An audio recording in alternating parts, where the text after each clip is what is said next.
Entonces, tiene la palabra sí, con la de la consejería. Con la venida, señoría. Dado que es la primera vez que intervenimos en el procedimiento en total, me gustaría señalarle a mi ilustre compañero, que me ha precedido en el uso de la palabra, que la ley que rige este procedimiento es la Ley 5/2014, de 9 de octubre, de protección social y jurídica de la infancia y de la adolescencia de Castilla-La Mancha, que esta letrada sinceramente hubiera agradecido que se hubiera leído antes de iniciar todo este procedimiento, porque realmente aquí es donde se determina la actuación de esta Administración. En un primer momento se inicia con una situación de desamparo inicial, y me remonto a la misma porque es necesario para entender por qué estamos ante esta situación de desamparo y esta resolución que se está impugnando. Se inicia con una resolución de desamparo a distancia de los servicios sociales del Ayuntamiento, porque nos encontramos con que tenemos un menor que lleva 2 años sin escolarizar, que lleva 2 años sin acudir a los recursos que estaban teniendo de trastorno del espectro autista, completamente invisibilizados, que intentamos ponernos en contacto con la familia no reconoce los servicios sociales, no reconoce ni tan siquiera al Estado ni a la Administración pública, que tenemos que acudir a la autoridad judicial para que nos permita entrar. Me remito, señoría, al testimonio del expediente de esta pieza de IMC, donde se detalla el atestado policial, en qué situación se encuentran a los progenitores, en qué situación se encuentra el menor. Lo ha detallado aquí una de las técnicas que acude, cómo se encuentra el menor. Se lo encuentra en situación aislada, en una habitación oscura, con una tablet, absolutamente invisibilizado.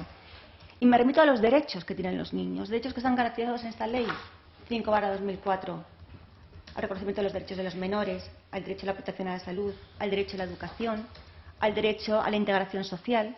Ninguno de esos derechos se están cumpliendo en esta primera resolución de desamparo. Se interviene con ejercicio de autorización judicial, se va al domicilio, una situación traumática, como han descrito, para el menor. Y se empieza a trabajar con los progenitores y con el menor. Nos damos cuenta que hay una muy buena vinculación afectiva. Nunca hemos negado esa vinculación afectiva del menor con los padres, jamás. De hecho, estamos trabajando precisamente por eso. Y se procede a dictar una situación de riesgo que es menos traumática a los 5 días. En esa situación de riesgo hay una serie de compromisos, entre ellos el de colaborar con los servicios de atención primaria de bienestar social, porque se establece así en ese compromiso, porque es necesario para poder continuar con la intervención, es necesario que esa colaboración exista. Y se produce la quiebra en agosto, se trabaja fenomenal en julio y se trabaja fenomenal en junio. De hecho, desde el servicio de menores estaba pensando en la reintegración del menor al ámbito familiar. ¿Qué sucede en agosto? Los padres empiezan a comunicar, no se les está penalizando porque hayan recurrido, sino estaríamos penalizando a todos los padres o a todos los ciudadanos que recurren a las resoluciones de las administraciones públicas. Se les declara la resolución de desamparo, y ahora le diré a mi ilustre compañero en qué nos amparamos legalmente para dictar esa resolución de desamparo, porque los progenitores se niegan a seguir con el plan de intervención familiar.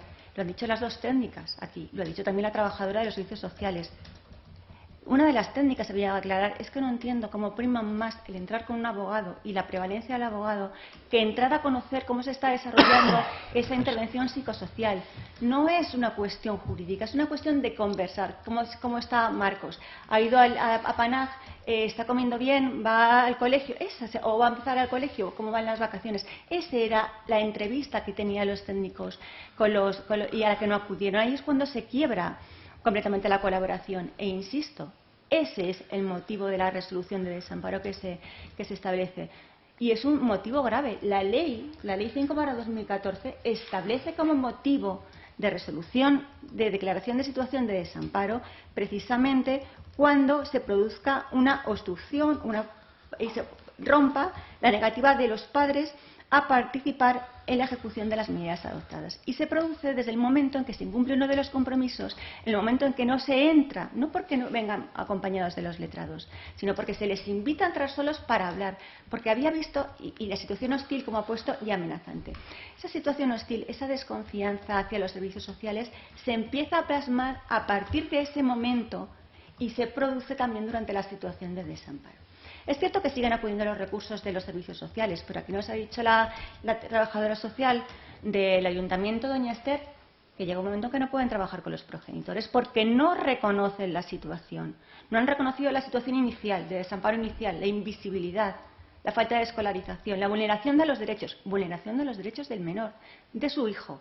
Ley 5/2014. No me tengo que ir a otra ley, porque es la que marca el procedimiento.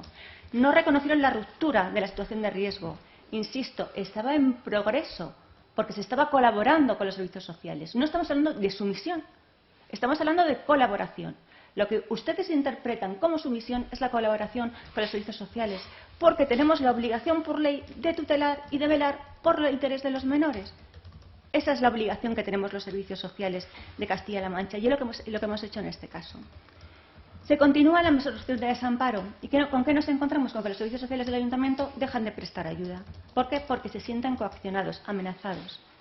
Se ha aportado a título documental, como un bloque documental, los panfletos que se han repartido por todo Guadalajara. El QR al que accedes a un grupo de Telegram donde están, no me atrevo a describirlos, pero realmente son conceptos que podrían estar incardinados en el Código Penal, al igual que algunos de otros que aparecen recogidos en la demanda que se ha presentado en el presente procedimiento. Sorpresivamente para esta letrada, que en todos los años de ejercicio nunca ha tenido oportunidad de encontrarse una demanda donde se realicen unas imputaciones tan a la ligera y con un desconocimiento tan flagrante del Código Penal.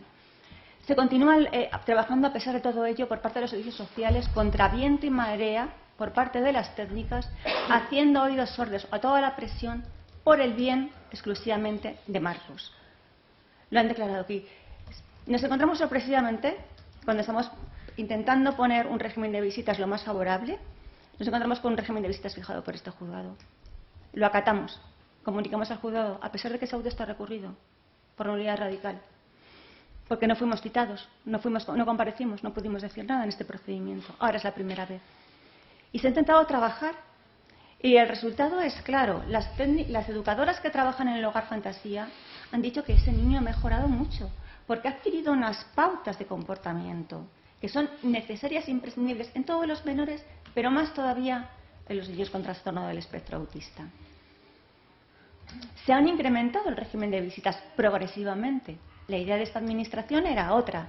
Era pensando en el menor los fines de semana, todos los fines de semana con los padres, y entre semana en el centro. Y mientras tanto, intentar seguir trabajando con los padres en el convencimiento, no en la sumisión, en el reconocimiento de que el menor tiene que tener una escolarización, se tienen que seguir unas pautas. Nos parecerá una tontería de alimentación, pues de alimentación, de sueños, de deberes, de las tablets, como cualquier otro niño, y en este caso mucho más porque tenemos un niño con un trastorno del espectro autista. Se intenta trabajar con eso con los padres, a pesar de la falta de reconocimiento por parte de los progenitores. Eso es algo que hemos dicho nosotros, pero es algo que ha dicho la psicóloga del juzgado. Esa falta de reconocimiento de la responsabilidad, esa suspicacia, esas ideaciones de las que habla la psicóloga en su informe, esa necesidad de apoyo. ¿Por qué consideramos que es necesario mantener, señoría, esta medida hasta que se reintegre progresivamente al menor, que es nuestra intención?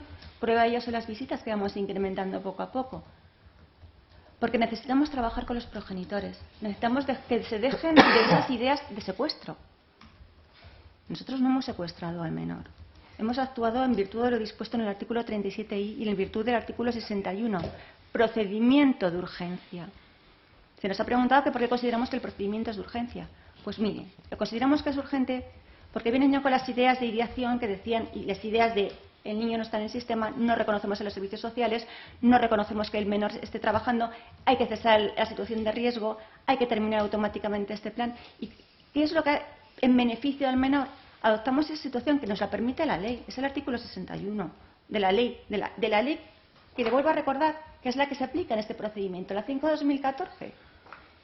El procedimiento de urgencia permite adoptar esos acuerdos por parte de la Comisión de Tutela, porque se presumía que el incumplimiento por parte de los progenitores de ese plan iba a dificultar notablemente la situación de Marcos. Y me pregunto yo, es una cuestión delicada y es una cuestión complicada, y no me gustaría formar parte de los equipos interdisciplinares, pero lo que nos debe, y es algo que me gustaría que quedase muy claro, lo que nos lleva siempre a actuar en todos los procedimientos es el interés supremo del menor. Y veníamos de una situación de hacía 4 meses, de mayo, donde habíamos tenido que ir a la casa del menor con la Policía Nacional, con una orden del juzgado, porque se habían encerrado en su casa y no nos dejaban entrar. Y nos encontramos al progenitor, que es así, lo recoge el atestado, que tal lo vio la Policía Nacional, que lo llevó directamente de ingresado al hospital a la planta de psiquiatría. Eso es lo que queríamos evitar. Nos parecía menos traumático declarar esa resolución de desamparo e ir al colegio a recogerle. Y es una declaración urgente, ejecutiva. Tan pronto se adopta, se ejecuta. Aparte que se le había advertido, lo que por parte de consta la demanda como amenazas, no era otra cosa que la buena voluntad de las técnicas de decirle a los padres, por favor, seguid con el plan de intervención familiar en esta situación de riesgo, que vamos bien, porque si no se sigue este plan de intervención de riesgo, lo siguiente por ley es la resolución de desamparo. ¿Es necesario mantener esta resolución de desamparo, señoría? Sí. No solamente lo dicen las técnicas, lo ha dicho la psicóloga que ha examinado. ¿Por qué? Porque si existe un riesgo notable, no solamente por el trastorno del espectro autista, de cambiar de situación, que no funcione realmente el plan de intervención con los padres, volver a declarar una resolución de riesgo, una situación de riesgo, volver a declarar una situación de desamparo, no será mejor que el niño permanezca, que está bien, lo han dicho las educadoras, está mucho mejor. Y por parte de los padres, a los que les pido encarecidamente en esta vista que tomen conciencia, trabajar con los servicios sociales, que no es su misión, no es su gestión. Las técnicas de los servicios sociales lo único que quieren es lo mejor, tanto para los progenitores como para el menor, que nunca hemos dudado del vínculo y del cariño que tienen a los padres, pero que consideramos necesario seguir trabajando con ellos. No se puede tener esa suspicacia, aunque puede ser, y como lo ha dicho la psicóloga, tenga un comportamiento que va más allá con el trastorno ese de la personalidad que hacía referencia a los test y demás, pero la psicóloga ha sido muy claro. Hace un bajo adherimiento al tratamiento, por lo tanto, el reintegro al menor ahora mismo, automáticamente, imponiendo a nuestra administración la intervención, es complicado. Esta administración, evidentemente, va a intentar hacer la intervención, pero sería complicado por esos rasgos psicológicos que no lo hemos dicho nosotros, lo ha dicho la psicóloga forense del juzgado. La propia Voy a terminar, señoría, brevemente. Por lo tanto, consideramos que la situación está adoptada con arreglo al ordenamiento jurídico. Insisto, esta ley es la que reconoce los derechos y esta ley es la que reconoce. Segundo, no se toma porque no se deje entrar a los padres con un abogado, se toma porque se quiebra esa confianza y se quiebra el plan de intervención familiar, causa legal de situación de desamparo. Y el mantenimiento de esta medida es necesario porque los padres no están trabajando. Esos compromisos de los que su señoría, y termino ya, se solicitaba a las forenses que han intervenido en el acto del juicio, esa intervención requiere voluntad. No basta con decir el niño vuelve a la casa, ustedes, bienestar social, intervengan. No, requiere la voluntad de los padres para poder trabajar con el menor y esa voluntad a fecha de hoy no existe. Y si no existe, no se puede garantizar la integridad del menor en el domicilio. Y yo de verdad le ruego encarecidamente a los progenitores que retomen la senda y que vuelvan a bienestar social y que trabajen con las técnicas de bienestar social, que saben que quieren mucho a sus hijos y que lo único que quieren es que vuelva Marcos a su hogar con todas las garantías. Y que dejen de tener suspicacias y que dejen de escuchar a cantos de sirenas, porque sí que nunca hemos dudado del amor de los padres ni de lo bien que están, de lo bien que están entre ellos como el lazo familiar de progenitores. Pero el maltrato no solamente es regañar, no solamente es maltratar. El maltrato son las situaciones que recoge el artículo 37 y las situaciones de riesgos del artículo 34 de la ley. Y por lo tanto hay una frase que dice: no me quieras tanto y quiéreme mejor. Y es realmente a lo que yo voy a hacer referencia. Quiéreme mejor. Y por lo tanto encarezco desde este foro, que es en el que se me permite, que se revuelva la senda. Señoría, consideramos que si se reintegra al menor y la senda no es sumisión ni es secuestro, y vuelvo a insistir en la demanda que se nos ha presentado, de contrario, que en los años que lleva esta letra de ejercicio nunca había visto una demanda parecida, debo insistir, señoría, que existe un riesgo notable si se acuerda el reintegro, puesto que los compromisos a los que se les pueda obligar a los padres, si no existe voluntad, y no existe, y lo ha dicho la psicóloga forense, estaríamos en la misma situación prácticamente inicial. Gracias. Tiene la palabra el Ministerio Fiscal. Sí, con la venia de su señoría, para adherirnos íntegramente en las conclusiones de la letra de la Comunidad Autónoma de Castilla-La Mancha. Nada más. Bueno, entonces quedan los autos vistos para sentencia.